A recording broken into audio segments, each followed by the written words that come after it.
5 na po ng umaga. Wow! Si Melo del Prado? Panalo! At makakausap po natin si Administrator Larry Lacson, NFA, ng NFA. Tungkol po sa pinaplanong pagbibenta po ng NFA rice sa mga LGU ng Metro Manila. Kita ko, Metro Manila lang pala muna. Baka naman sa mga probinsya, makinig lang po kayo.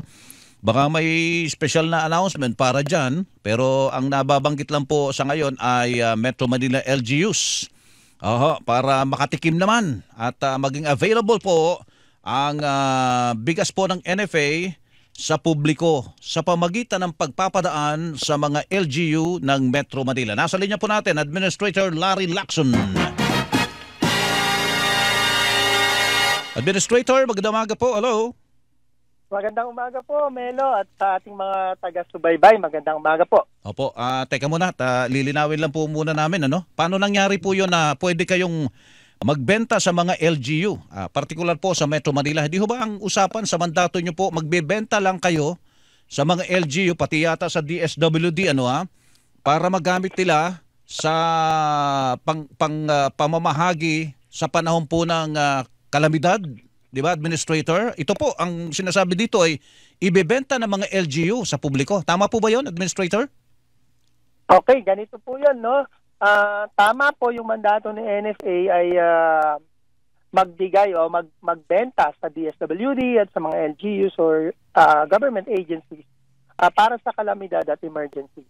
Pero ito pong nakaraan, ito pong amended RTL, itong 12078, RA 12078. Dito po kasi nakasaad na pagtungtong po ng 2 buwan at 1 araw ng aming bigas, pwede na pong i-dispose, no? Bago pa mag-age, binigyan na po kami ng kapangyarihan na ma-dispose po iyon. So ito po yung aming inaay na ibenta sa mga LGUs para naman sa kanila naman po ay may bahagi din sa constituents, no? Ito po yung about to age 2 to 3 months na pwede naming ibigay ibenta sa LGUs and other government agencies. Yun po yung nakasaad sa RA 12078. Ito po yung isa sa avenue para po kami nakapagbenta sa LGU at as aging about to age tax.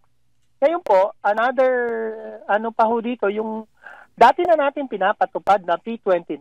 Yan po ay talaga namang ever since open po yan sa LGU. Ang plano po ng DA dyan ay palawakin ito sa buong Metro Manila at nang sa gayon ay makapagbenta rin po yung mga LGUs. Hindi lamang po yung ating mga sariling kadiwa na minamanage po ng DA. Yun po ang ibig sabihin po. No? So wala pong nilalabag or nasa within the mandate pa rin po si NFA. Okay. Dahil nga po sa paglabas nitong RA 12078. Ayun pala yung batayan po nito. Magkano naman po ibebenta pala sa publiko, Administrator? Ito po, no, kasi we will be having our NFA Council meeting today. Doon po madedetermina kung magkano po yung magiging presyo nito.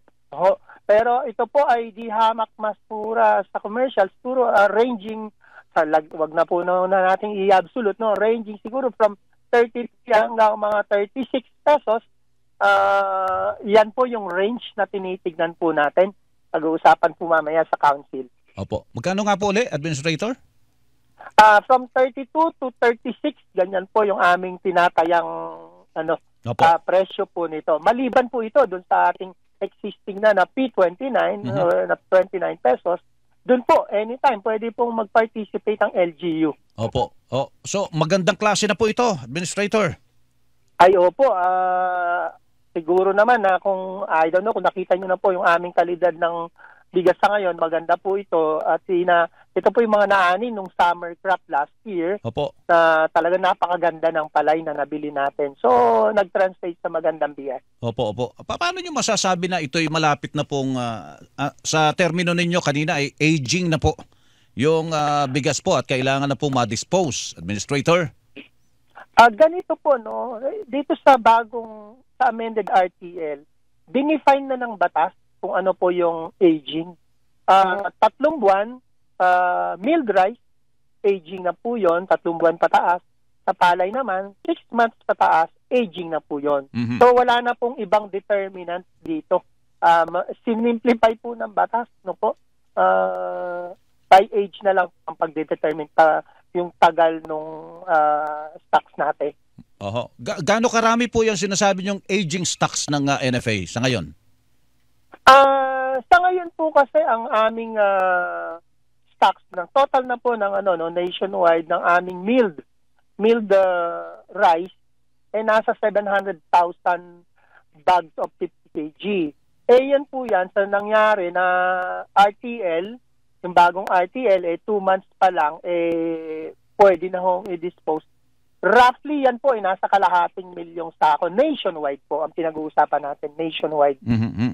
So hindi na kailangan yung magdeklara pa ng national, ang tawag dito, rice emergency para ma-dispose ninyo itong aging stocks ng NFA, Administrator? Sa ganito pong mga bigas, yung 2 months hanggang patas, hindi po na talaga kailangan ng rice emergency. Ang kailangan po ng rice emergency na kung kailangan mailabas, yung pong 0 to 2 months old.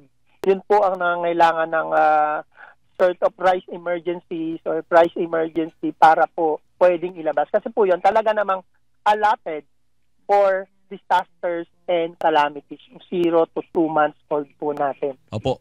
Marami pa kayo nun. Kasi alam mo naman, di natin alam ang takbo ng panahon. Kung tayo'y dadalawin sa nilalapit na hinaharap ng kalamidad po, Administrator.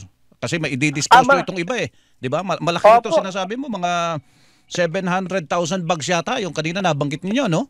Opo, tama po yun, 700,000. Pero ito po, hindi po tayo kailangan mangamba kasi po, ang NFA, tuloy-tuloy po ang paggiling ng aming mga NFA-owned rice mills. At the same time, binibid out na po ngayon lahat ng private millers kasi ang instruction ko po sa mandato na rin na binigay sa atin ng ating kalihim, Secretary Kiko, gigilingin po namin lahat ng palay na nasa aming mga bodega to make room at para po mailabas din yung mga stocks natin. So, hindi po tayo kailangan mangamba, hindi po natin hahayaan yun na wala tayong for calamities. Patuloy pa rin naman pong nagwi-withdraw ang DSWD. In fact, we are very closely coordinating with the DSWD para po yung lahat ng itong mga relief operations ay hindi mantala. Sa isa pong banda, ma-share ko na rin, Camelo, no? Nandito na rin lang, ipinag-aaralan na rin po sa council yun pong kung paano mag-respond ang ating LGU sa calamities pagdating po sa usapan na relief para sa bigas, no? Yung pagbibigay po ng bigas. Alam nyo po, kailangan handa ang LGU kasi sila po yung unang responder sa calamities. Ngayon ho, inaaral po sa council, dapat prepared sila. Disaster preparedness po ang termino. Kailangan po hindi lamang kami magbebenta sa mga LGU during the calamities. Minsan po nahuhuli na, bahan-bahay, hindi sila makakuha, hindi sila maka-withdraw.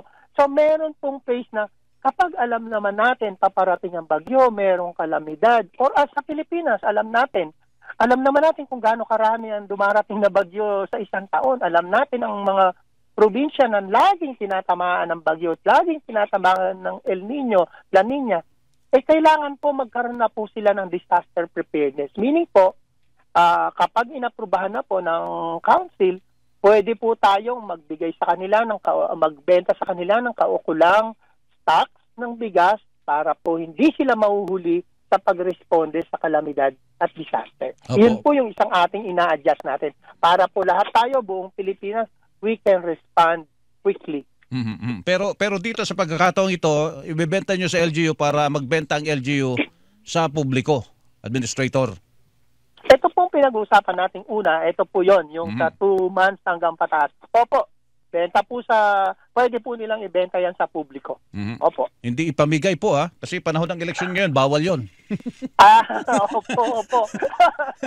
Opo. Benta po sa publiko, tama po yan. Benta, yun ang una ko naisip na ko. Baka sa halip na ibenta, ipamigay ng mga nakaupo na kumakandidato uli sa mga LGU. Tapos tayo dyan. Medyo yun po naman, ang amin naman po sa ganang NFA ay kami po ay gusto namin makatulong sa mga mamamayan kung saan, let's say sa NCR, na mabigyan sila ng murang bigas. Ngayon po, kung paano man po gawing pamaraan ng gagawin ng LGU, medyo hindi na po natin kontrolado. Kailan, at ganito ang mga tanong ko kailan nyo gagawin yan na magbenta? At kailan inaasahang ibebenta ng LGU yan? Kasi mataas ngayon ang presyo, dapat ngayon. Dapat sa lalong madaling panahon. Dapat. Opo, Administrator. Tama po. Tama po, dapat po mabilisan. As we speak, alam ko po, pinapaspasan ito ng DA. As you know, source lang lamang po kami ng stock. Ang DA po ang nagkakamada nito, kumakausap sa mga LGUs para maging handa po sila at kami po naman ay magbibigay ng stock. So, alam ko po, minamadali ito ng DA. Opo, sige po. Yun lang po, Administrator Lacson, at salamat po sa panahon at magandang balitang ito. Magandang umaga po sa inyo. Magandang umaga rin po. Maraming salamat, Melo. Thank you. Thank you po. Administrator Larry Lacson ng National Food Authority. Yun naman,